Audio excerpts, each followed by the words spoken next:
सबसे पहले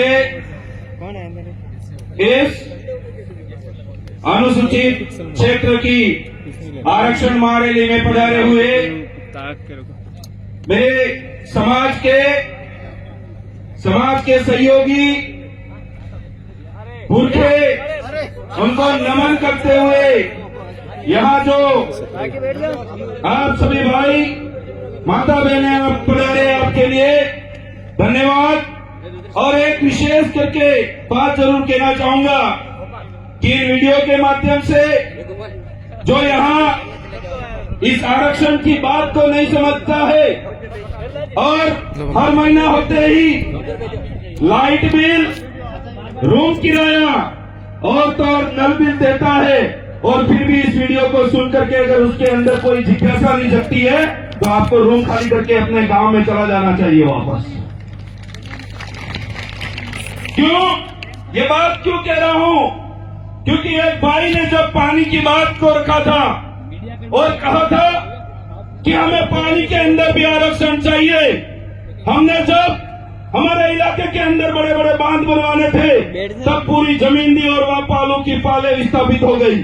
वो जमीन हमारे बाप दादाओं की थी और वो पानी हमको दिए बिना, हमारा जितना हक है वो दिए बिना और ला करके उदयपुर वालों को पिलाया जा रहा है। और हमारे जो उधर के जो भाई यहाँ उदयपुर के अंदर प्रवासी बन करके रहते हैं वो एक एक महीने का नल बिल देते हैं, पानी का बिल दे रहे हैं। हमारे ही बाप दादाओं की जमीन पर बनी हुई पानी की झील, हमारी जमीन डूबी और वही पानी उदयपुर में आकर के हमें ही उसका टैक्स देना पड़ रहा है, पैसा देना पड़ रहा है। हम किस दिशा में हमारा काम कर रहे हैं? मैंने विशेष करके आह्वान करा था, अगर उदयपुर के अंदर इस संभाग मुख्यालय के अंदर अगर कोई प्रोग्राम का ऐलान हो जाए, इन रूमों के अंदर, इन घरों के अंदर इतने तो आदिवासी रहते हैं, अगर एक बार बाहर भी निकल जाए सारी गलियां और उदयपुर की सड़कें जाम हो सकती है, इतना आदिवासी यहाँ रहता है। फिर कहते हैं मेरे ऊपर यह शोषण हो रहा है। 2013-12 के अंदर मैं आपको बात बताता हूं, उस समय जब रूम रेंट लेने जाते थे, टू लेट जहां लिखा हुआ होता था पूछते थे और मकान मालिक बाहर निकल करके बोलता कि कौन हो भाई? अगर वो व्यक्ति गलती से आदिवासी और भील और मीणा बोल देता, उसको कहता कि रूम नहीं है, खाली बुक हो चुका है। ये ऐसे हालत थे 2010 से पहले लगभग उसके बाद तक। इस आदिवासी परिवार की विचारधारा की बदौलत आज इस इलाके के अंदर इतने युवाओं के अंदर जागरूकता आई है, इन लोगों के ऊपर प्रेशर हुआ है और आज भी बहुत सारा ऐसा षड्यंत्र के साजिशों में रचे जा रहे लोग हैं। मैं कहना चाहता हूं, हमारी बहनें यहाँ पढ़ाई करती हैं, आज एक एक लाइब्रेरियां बनी होगी, पर एक दिन के लिए ये 5 घंटे उनको निकालने में जोर आ रहा है और फिर कहते हैं कि हमें उसके अंदर ये हक नहीं मिला, मैं तो 1 नंबर से रह गया। अरे भाई, अगर भीड़ जहां दिखानी होती वहां दिखा दी होती तो 2 नंबर भी और 5 नंबर भी कम होते, तो ये गूंगी बेरी जो सरकार है उनको फिर करके देना पड़ता और हम नौकरी भी लग गए होते। पर जहां लड़ना होता है वहां आते नहीं है। मैंने पिछली बार भी बोला था, यहाँ पर बहुत सारे बुजुर्ग आए हुए हैं, माता बहनें आई हुई हैं, वो ये कहते हैं कि इस आरक्षण रैली में हमारा क्या काम है।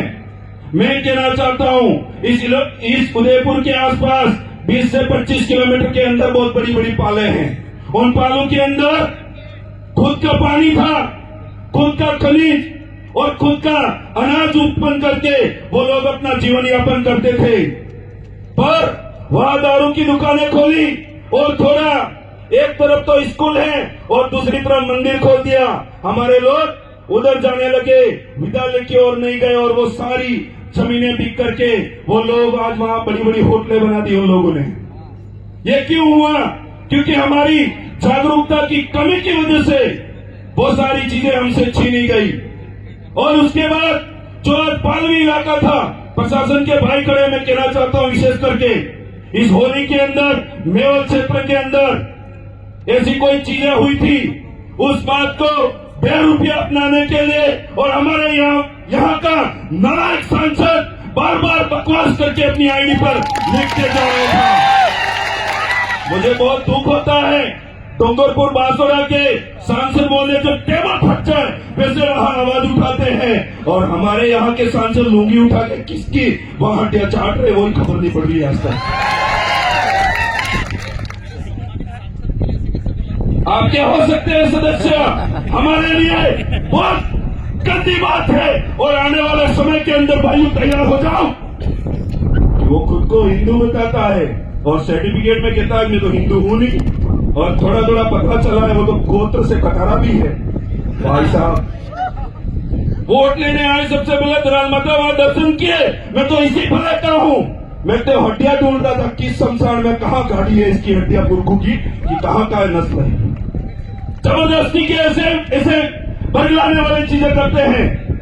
एक रटोड़ा के अंदर एक आदमी जिसकी 2 बीघा ही मात्र जमीन थी, उसके अलावा कोई भी चीज नहीं थी उसके पास, दूसरे लोगों ने षड्यंत्र करके ये दूसरी पार्टी का कार्यकर्ता ये करके उसकी जमीन को उन्होंने हड़प दिया। और हड़पने के बाद जब हमने उसका साथ सपोर्ट दिया उस व्यक्ति का, उसके बाद शासन प्रशासन नस्ते नाबूद हुआ और झुका और दूसरी जगह 10 बीघा जमीन उसको अलॉटमेंट करके दी। मेरे भाई ये चीजें हमें लड़ने पर मिली, और हम अगर यहां आए और बोल करके चले गए और फिर हमारा जमीन सो गया तो आने वाले समय में फिर कहीं रैली होगी, फिर उठेंगे तो ऐसे काम नहीं चलेगा। हमें हर मोमेंट पे हमारे इलाकों में हमें कार्य करना पड़ेगा।